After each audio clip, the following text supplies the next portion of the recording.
to Pores and Pros. Welcome back. I am in my bedroom upstairs. It is quiet. My son is taking a rest. My husband went on a run and I have time to film a video. I feel like I always start these videos just talking about that, but in all reality, being a mom can be a lot of navigating, and on top of that, trying to film videos to talk about books has been a whole thing for me. But anyways, enough ranting in this video. I am really pumped about this video because I'm going to do a mid-year book tag. Now, this is very popular among the booktube community at large. I honestly was inspired by this by Olive's Book Nook. I will tag her down below. She's a great booktuber to check out. I love her videos. They're so well done, and she articulates things about all the books that she reads in such a brilliant way, and I aspire to be like her one day. Not really, but I think she's pretty awesome, so I want to give her her flowers. But I am really excited to do a mid-year book tag. I have so many books on this bed. It's kind of a little bit chaotic, and it's giving insane chaotic energy. No matter, we're gonna get into this. Now, I will tell you, I have my handy dandy computer beside me, which don't mind me as I log in, but I have several questions here that I'm gonna go over. I love this idea of a book year tag. I think it's really fun to kind of see and talk about what you've read mid-year, what's worked, what hasn't worked, maybe what's been things that you really want to do better in the year, and it's just been really fun. So I am going to go ahead and chat all about this. First of all, the first question on the mid-year book tag is, how many books have you read? I have officially, at the time of recording this video, read 41 books, which is amazing, insane, and I'm so thankful for that. And it's really fun to be able to be, as I'm filming this, halfway through my reading goal. My goal this year is to read 80 books, which that alone feels like a lot, thinking about it being almost the end of July, but it's okay. We will attempt to get there, and if not, we'll try again next year. That means I've set a goal that is tricky to reach. Also, I forgot to mention my pour.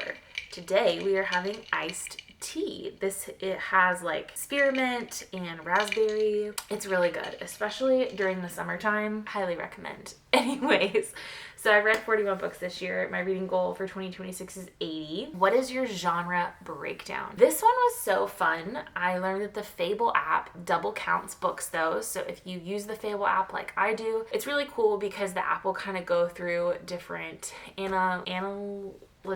statistics with you about what you have read. So it's really fun, but this is kind of the breakdown for me. And I actually had to go back, which was a sad day, and recount, because as I was looking through this, it was missing a couple genres to me that seemed genre specific, and I really wanted to be able to include that. So we have fantasy coming in at 13 books. We have romance with 6 books. We have young adult books, that is 8. We have 1 classic, 1 science fiction, literary and contemporary fiction. I know those are 2 different genres, but my brain just had to put them together for time's sake. That's going to be 5. We have 3 nonfiction, 2 historical fiction, and 2 mystery. Now, I will say that I had to kind of go back and take some from young adult because those were double counted in my fantasy bank, but that's kind of the genre breakdown. Obviously, I really gravitate towards fantasy, romance, and shockingly young adult. I will say with young adult, that does include the Chronicles of Narnia series, which is a classic series. It's a classic fantasy, but it is technically young adult. And I did also read some Hunger Games books, which that was tricky to decide to put those in fantasy or young adult.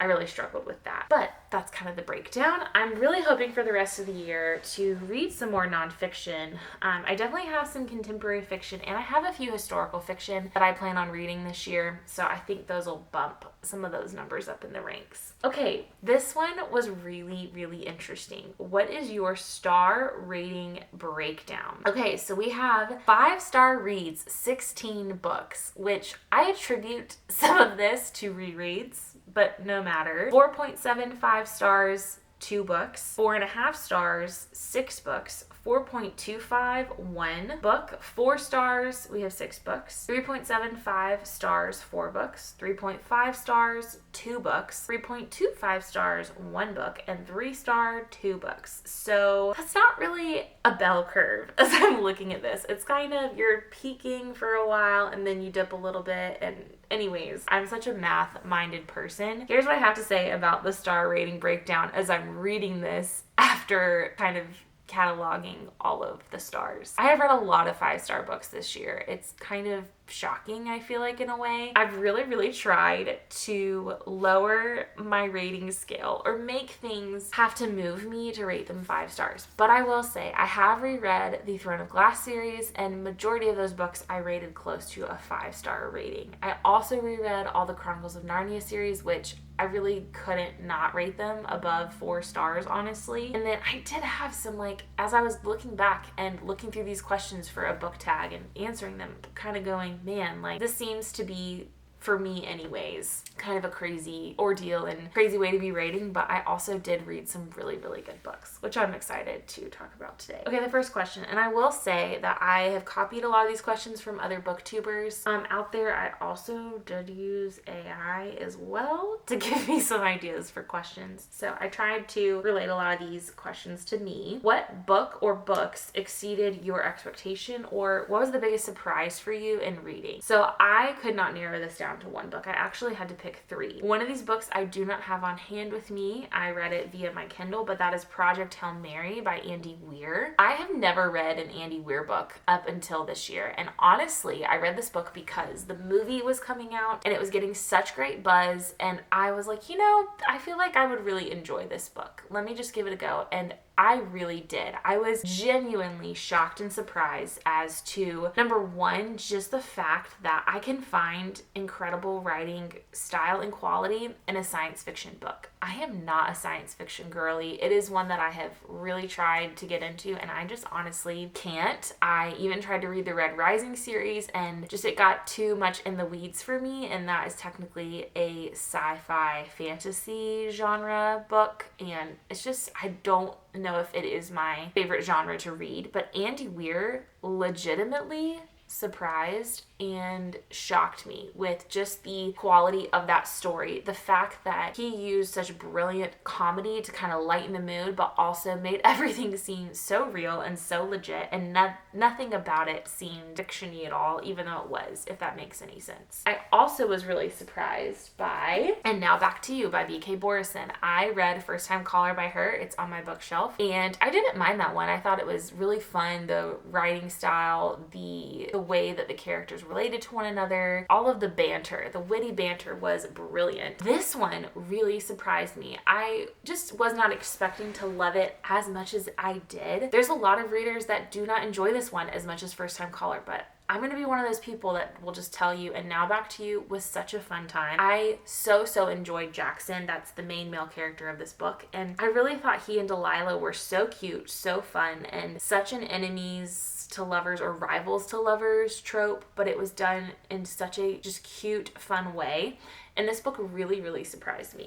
Another book that really surprised me, shockingly, is a romance book as well. And that is going to be Lakeshire Park by Megan Walker. Now, I was really just expecting this to be a fun time. I wasn't planning to become super attached to some of these characters. I was not planning to feel swooned in every possible way. And I read this book in February, and to be honest with you, I would tell anyone, read this book if you're in a reading slump. It is just pure delight. It is giving off Jane Austen vibes, but coded a little differently. Not written in classic literature, of course, but this book is just so fun. And I highly recommend it to literally anyone out there that likes British, and it also says it like on the page, a proper romance. It is definitely British Regency romance. So if you like that at all, highly recommend this book. And it was a huge surprise for me. And it is a no spice book, completely closed door in all the ways, but just so fun. I really love this this one, and I highly recommend it to anyone watching this. If you are wanting to find something that gives those British vibes, but you don't want Bridgerton vibes, you should read this book. The next book is What Book Disappointed You the Most? That is going to be Catabasis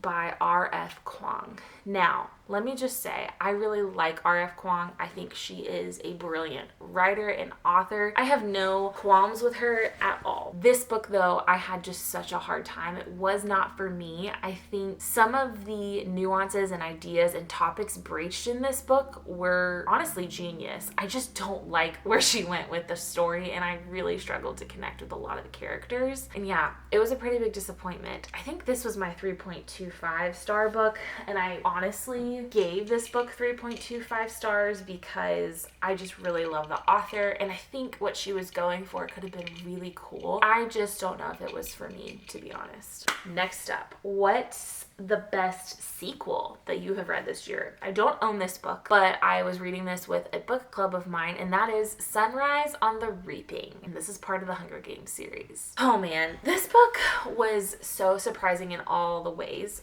I remember reading The Ballad of Songbirds and Snakes a couple years ago, and I just did not enjoy that. I guess it would technically be a prequel to the series because it's talking about President Snow. Technically, this is a prequel, but I'm counting it as a sequel. I loved what the author, and I don't know why I'm blanking on her name.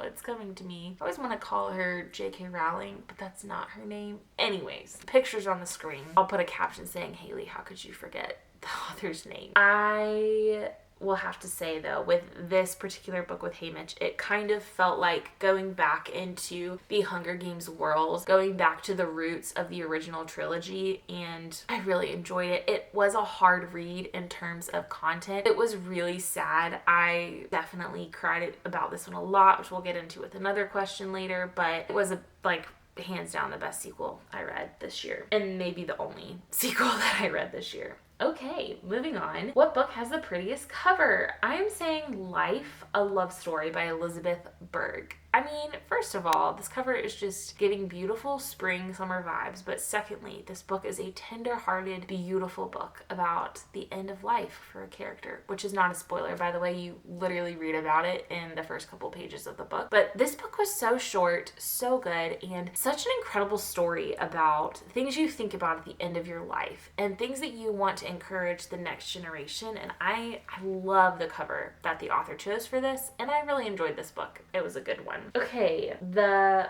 best new to you author. So this one was a little tricky for me because I didn't have a lot of new to authors for me that I read this year, but when I was looking through my list, I thought, oh wait, Catherine Center. I had not read a Catherine Center book until this year. This book I read in February. This is the Rom-Commers. I truly enjoyed this book. Every piece of it. I normally am not somebody that gravitates towards romance books that have characters in it that are millionaires and billionaires, but Catherine Center wrote them in this book extremely well. Showed all the nuances, but also just, not even really nuance is the right word, showed things that those characters can kind of fall trap into in their life. And she also wrote beautiful run-of-the-mill characters that honestly don't make a lot of money and are trying to help and support and care for their family. And the main character in this book is Emma, and Emma Wheeler is trying to become an avid screenwriter, but she's also taking care of her family at home, and just the juxtaposition of that along with Charlie, I think his name is Charlie, yes, Charlie Yates, who is a incredibly famous screenwriter, won Oscars, all the shebang, lives in an insane house, and I just love the way that Catherine wrote that, but I also just really enjoyed her as an author, and I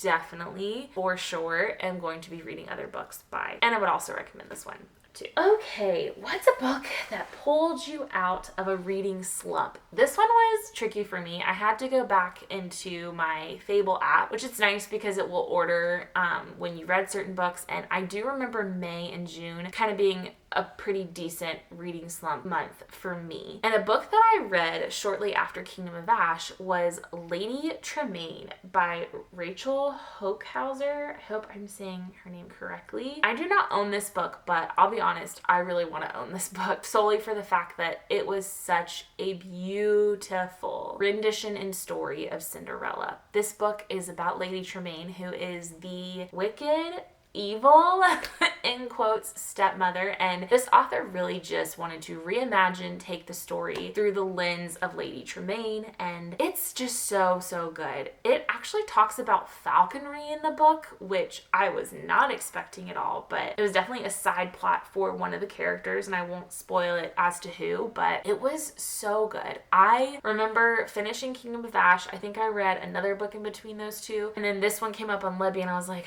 I'll read it because I've been wanting to read it for a while, but man, I'm feeling like I'm in a reading slump, and genuinely loving this book. Just going, whoa, I can't believe it took me so long to read this book, and I would recommend it truly for anyone. So that was a great book to help get me out of a reading slump. Alrighty, the next question. This one I definitely could not narrow down to one book. There's going to be lots of books I'm going to mention here. What book or books made you cry this year? Okay.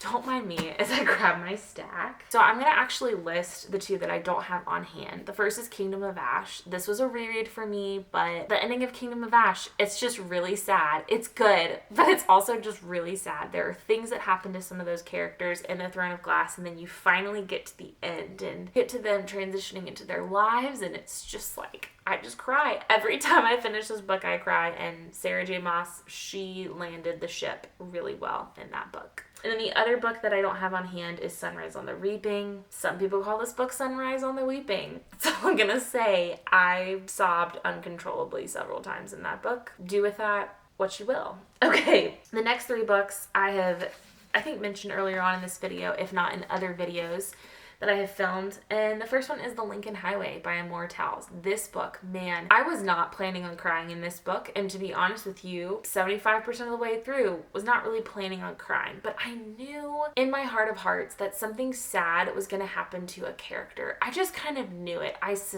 I was like, I'm really suspecting something, and sure enough, Immortals did it, and I cried in this book. But like in a way where you find the end of the characters going on the end of a journey, and you see some of the consequences of actions and things that happen, and Immortals just did it in such a beautiful way. Very unexpected cry. Not sobbing, but I did cry. I also cried in Remarkably Rare Creatures. There's just that ending scene. I won't spoil it if you haven't read it, but if you know, you know. Or maybe if you don't know, you don't know. But the main character, Tova, she does something sacrificial for another character. And she does something that if you have a pet, you just can relate to. And it was so good that it's like a monologue speech that Tova has in the book. And then when I watched the movie, I definitely cried at this part in the movie. I maybe will have to do a book to movie adaptation recent thing I have discovered in myself, but I did end up watching this movie and I have some things about it. But anyways, with this book in particular, there was a scene that I knew they had to land in the movie, and honestly,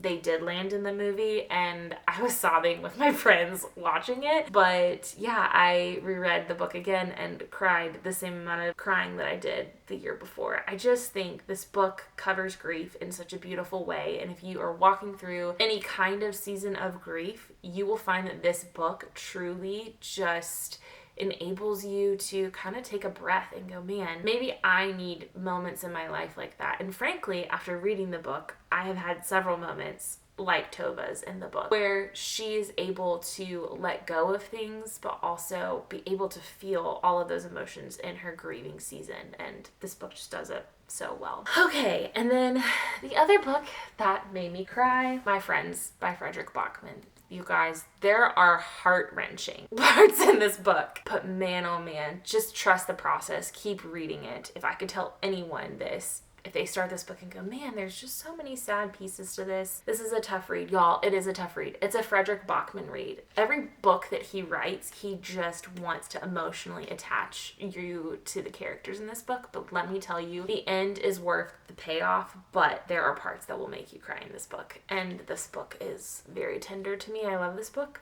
I will not accept any comments other than that. Just kidding. Just be kind to me in the comments, you guys. I'm very, very attached to this book. Okay. Who is your newest fictional crush? This was a fun one for me because I was trying to think of something out of the box, but also like genuinely, who was a character that I was like, do I have a crush on this person? And that is going to be Dr. Ryland Grace. I think he's a doctor in the book. it's the main character in Project Hail Mary. You guys, when I read the book, I was like, am I in love with a science teacher?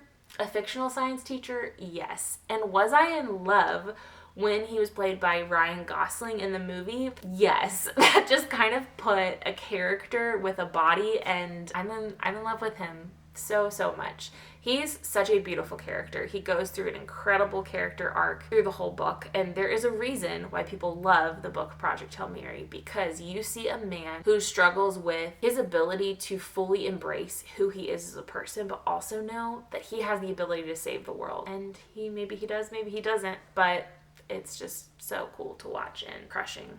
Much crushing of that. Okay, what are your most anticipated releases for the second half of the year? Do I have a list? I have The Pirate Queen by Earl Lawhon, Burn of the Everflame by Penn Cole, and Grim Tidings by B.K. Borison. I have pre-ordered all 3 of these books, so I think it's safe to say I'm really excited for those. I would be remiss if I didn't say that I am hesitatingly, I don't even know if that's a word, I'm in hesitation for how I feel about the next 2 ACOTAR books. And that's all I'm really going to say on that right now. If you want more thoughts, comment down below and I can give you thoughts there, or make a book about my feelings now about ACOTAR. I don't hate ACOTAR, but I also just don't want to read a book that has tons and tons of spice in it that doesn't feel like it needs to be in there. So that's my fear of the next couple ACOTAR books. I will also say that B.K. Borison is slaying the game of books. She's writing Grim Tidings, and then she has, I think, Lifelong Listener or Now Listening or something like that. I'll post a photo. I never can remember the title of this book, but it's the final book in the Heartstrings series. It comes out next year, and that's going to be a fun one. I mean, Frederick Bachman, if he says he's writing another book, I'm going to be there for it. But also Emily Henry. She's not releasing another book till next summer, but I'm excited for her. And then finally, another book I just thought about, Abby Jimenez is writing a Christmas novella romance book. I'm very excited about that. I think it's called A Merry Little Christmas, maybe? That's going to be a really fun one, though, for sure. Okay, what's your least favorite book of the year so far? I really hope this doesn't offend my friend watching this. Brooke, don't watch this next part. It's Oh My God, What a Complete Eiling by Emma McLysa and Sarah Breen. There is nothing wrong with this book. I even looked at the rating, and this was my lowest rating of the year at 3 stars. It's not bad, but it's not amazing either. It's just a very simple book about a girl walking through her life and discovering things. And there's nothing wrong with it. I remember reading it, and it's just not pulling any heartstrings for me. I do have the next 2 books in this series, and I'm very curious what my thoughts will be about the second book, but it was my least favorite book. And then what is your favorite book of the year so far? This was so tough for me because there's so many books I have beside me. There's so many books on my bookshelf and on my Fable that I've read this year, but I would be lying if I did not say My Friends by Frederick Bachman. It's in the running, y'all, to be the best book I read this year. Last year, Frederick Bachman was also one of my favorite books. This author, the way he writes, he has a gift, a true beautiful gift. Guys, this book is just fantastic in all the ways. I recommend literally anyone read this book. Now, I will tell you, read the trigger warnings, be prepared to walk through some really hard things with characters. Have that in mind, but this book encapsulates everything about true, beautiful friendships that you have in your life. And it also talks about how those friendships not only change, but things happen to those people, but there still are the incredibly beautiful bonds that you find in this book. And Frederick Bachman also talks about teenagers in such a brilliant way. Being a former high school math teacher, I cannot tell you, reading this book, just something in my past teacher life, it awoke within me, and part of why I cried a lot in this book, and part of why I became emotionally attached to this book. But I will also say there's redemption in this book. There are redemptive pieces, and it is truly so beautiful, and yeah, it's definitely in the running for the best book so far of this year. Okay, so my mid-year final thoughts. I think I have done pretty well. I am nowhere close to being to my 80 book goal, but as I think about this year and as I think about what I have read so far, and also truthfully the things that I've walked through in my life, reading still has become one of, hands down, my most favorite things to do, hobbies to do, things to talk about with people, because books truly can inform you, they can educate you, but they can also impact you. And I have felt that way this past year especially, and I've really enjoyed honestly documenting it on YouTube YouTube and having a place to go back and see all of the beautiful books that I have read. So I hope you've enjoyed the journey too.